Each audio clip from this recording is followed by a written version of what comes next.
Bienvenue sur Azimut, le podcast de l'orientation proposé par les spécialistes des études supérieures. Dans cet épisode, nous répondons à la question « Pourquoi établir un dialogue à 3 avec le lycée pour un projet d'orientation ?»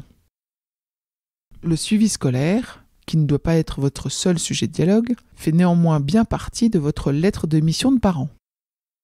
Si les choses vont bien, vous pouvez certainement vous contenter des contacts minimaux avec les enseignants. Mais l'expérience prouve que même un bon élève peut se trouver en difficulté momentanée dans une discipline ou en froid avec un professeur. Il est donc capital d'aller rencontrer les enseignants. Même si l'exercice est souvent rebutant et parfois douloureux, le résultat s'avère quasiment toujours positif pour votre enfant, pour son cursus scolaire et pour votre dialogue familial.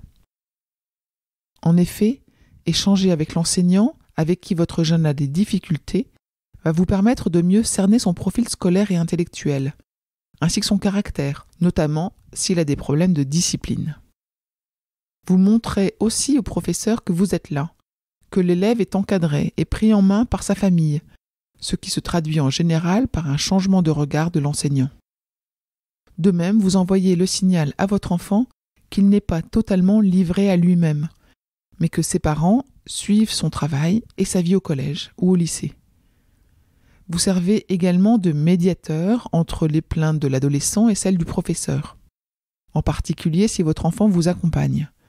Cela se traduit habituellement par un apaisement et un retour de motivation du jeune dans les jours qui suivent.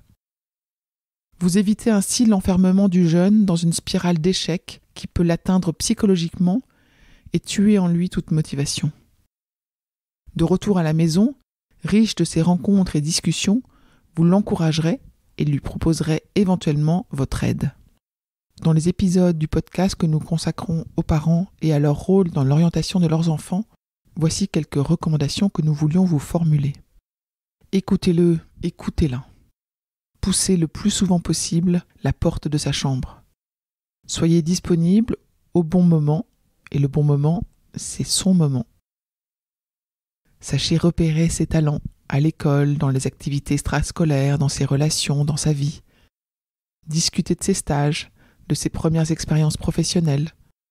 Prenez rendez-vous avec ses profs et gardez-vous des moments privilégiés en tête-à-tête. Vous trouverez des épisodes de ce podcast dans lesquels nous abordons ces sujets individuellement. Je vous retiens quelques instants de plus pour vous remercier de votre écoute fidèle. Les nombreux messages que vous nous envoyez nous touchent beaucoup et nous lisons toujours les avis que vous nous laissez sur Apple Podcast avec émotion.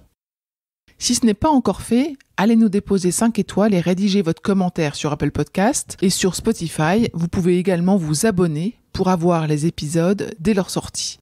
Et surtout, partagez l'existence du podcast autour de vous, parlez-en. Pour bénéficier d'une lecture d'épisodes par thématique, nous vous recommandons d'aller sur notre site azimut-podcast.com. Vous verrez, tout y est très bien classé. Je vous souhaite une bonne journée ou une bonne soirée et à bientôt sur Azimut.